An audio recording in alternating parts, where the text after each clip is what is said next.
El régimen de Daniel Ortega continúa la represión. Sin embargo, en los últimos días, la represión ha tomado nuevas características y nuevos objetivos. ¿Qué pretende el régimen de Ortega con estas modalidades de la represión? ¿Qué significan? ¿Qué consecuencias tienen? Este es el tema que hoy abordamos con Elvira Cuadra, socióloga, investigadora, especialista en temas de seguridad. Muchas gracias, Elvira, por estar aquí con nosotros en Platicandito. Gracias, Héctor, por invitarme a esta conversación en este espacio de Platicandito. Me alegra que podamos conversar de este tema que está en la agenda del país en este momento. Elvira, hay una nueva fase en la represión del régimen. ¿Qué características tiene esta nueva fase? Yo creo que estamos en una nueva fase de represión. Desde el 2018 hasta la fecha hemos transitado por 9 fases. Esta sería ya la 10ª fase. Cada fase tiene características muy particulares, tiene características específicas y está dirigida también a objetivos específicos. En esta nueva fase, la 10ª, estaríamos ante acciones de represión que están dirigidas a tratar de limitar la acción de los líderes sociales y de los excarcelados políticos que están realizando actividades sobre todo en diferentes localidades del país. Entonces hemos visto cómo hay una intensificación del asedio, de las amenazas, de las detenciones y de los ataques a este grupo de líderes sociales y de encarcelados. Pero la característica más relevante de esta nueva fase de represión, al menos en las últimas semanas, se relaciona con los ataques que han realizado simpatizantes del gobierno de los Ortega Murillo a los templos religiosos, particularmente los templos católicos en diferentes lugares del país. Y el más serio de ellos, de esos ataques, el que efectuaron hace unos días atrás en la Catedral de Managua, en la capital, y la quema que hicieron, el incendio que provocaron y la destrucción de una imagen religiosa, la sangre de Cristo, que es realmente un ícono nacional. Otra de las características de esta nueva etapa de represión es el incremento de las amenazas y el hostigamiento a los medios de comunicación independientes. Entonces tenemos 3 nuevos elementos y particularmente el ataque a los templos religiosos. En los últimos días el régimen de Ortega ha estado atacando templos católicos y en particular el 31 de julio provocó un incendio en la Catedral de Managua que quemó una imagen importantísima, símbolo religioso y de valor cultural e histórico, la sangre de Cristo. Pero además estos ataques han estado precedidos o sucedidos por ataques verbales. ¿A qué obedece este ataque ahora a la Iglesia Católica, a sus símbolos, a sus templos?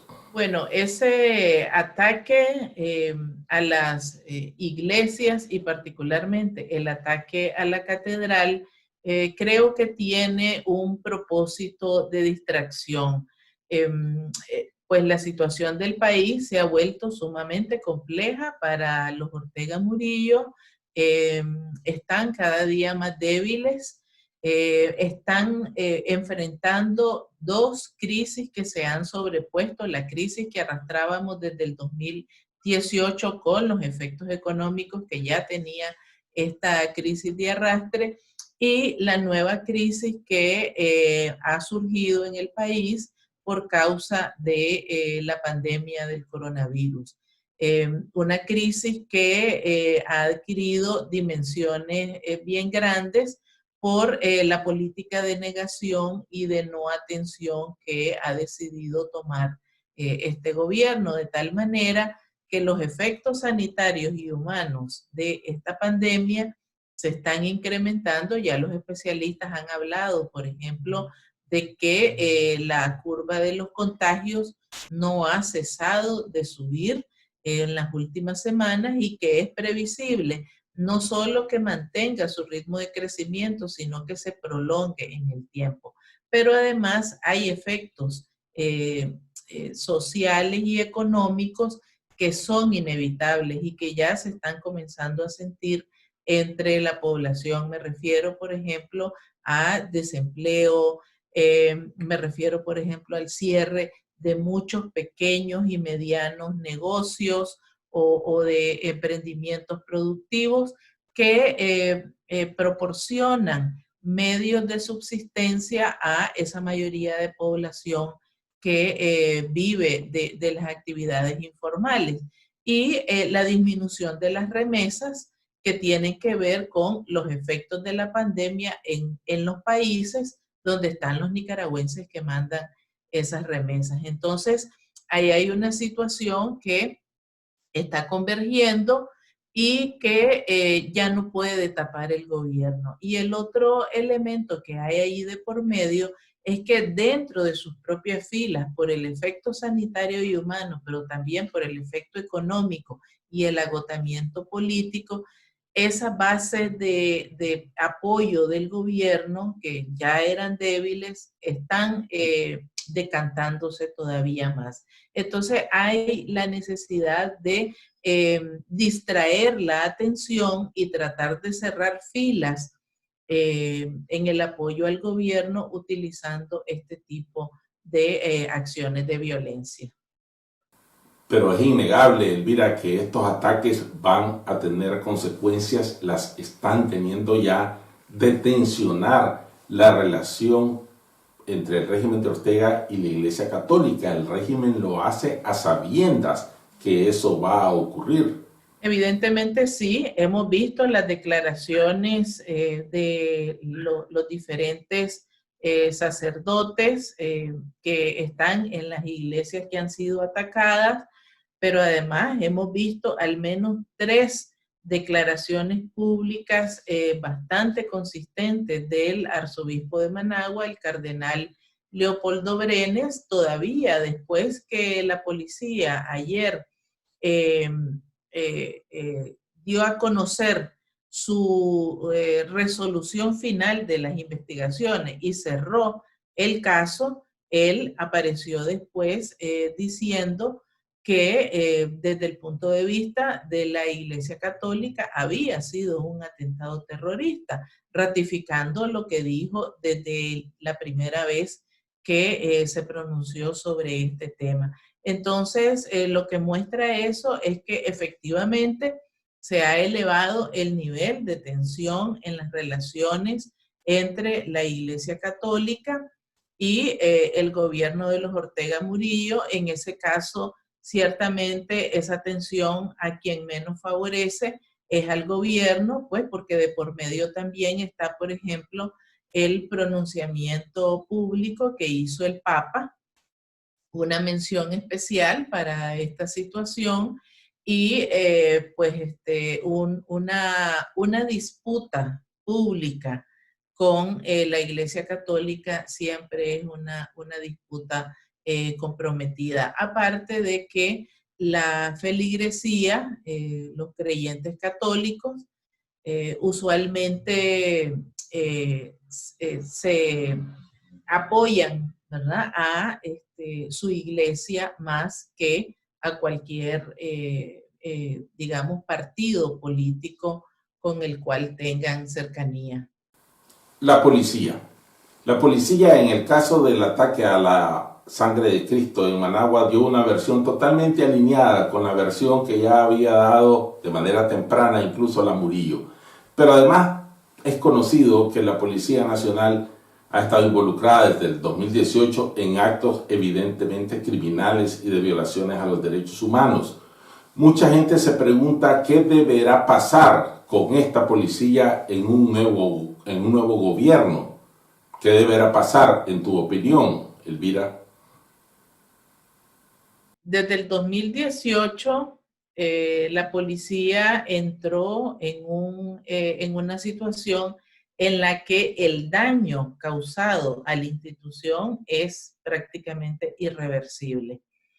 Eso pues ya desde el 2018 lo había analizado y incluso el mismo informe del GA en diciembre de ese año plantea la necesidad indispensable de una depuración y reforma de la institución policial.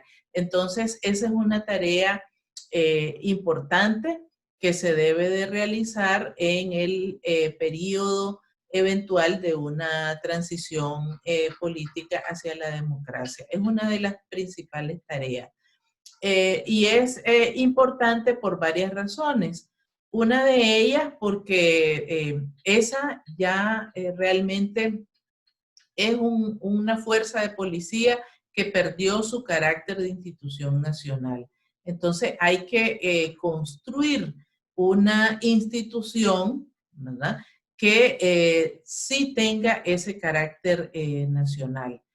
En segundo lugar, porque no goza de legitimidad ni de confianza dentro de la ciudadanía, y una fuerza de policía que no cuenta con ese elemento, pues es una fuerza de policía que es inefectiva. Mucho del trabajo de prevención de los retos de la seguridad y de prevención de la violencia están o descansan actualmente en ese pilar de confianza y de legitimidad entre la ciudadanía. Eso no lo tiene la policía que existe en este momento en Nicaragua. Y tercero, porque allí hay personas que son responsables de graves violaciones a los derechos humanos de los ciudadanos nicaragüenses, crímenes de lesa humanidad, y son personas que no pueden de ninguna manera permanecer en esa institución. Entonces, urgente es un proceso de depuración, pero también un proceso de reforma que además permita que no se vuelva a repetir, no vuelva a suceder lo que ha sucedido en estos 2 años y lo que ya venía sucediendo en años anteriores. Muchas gracias, Elvira, por tus declaraciones, por tus análisis. Muchas gracias a ustedes, amigos, por haber estado aquí con nosotros en Platicandito, y nos vemos el próximo viernes. Mientras tanto, no hay que descuidar todas las medidas para contener el coronavirus que sigue causando estragos en Nicaragua, y también para cuidarse de un régimen criminal y represor. Hasta el viernes.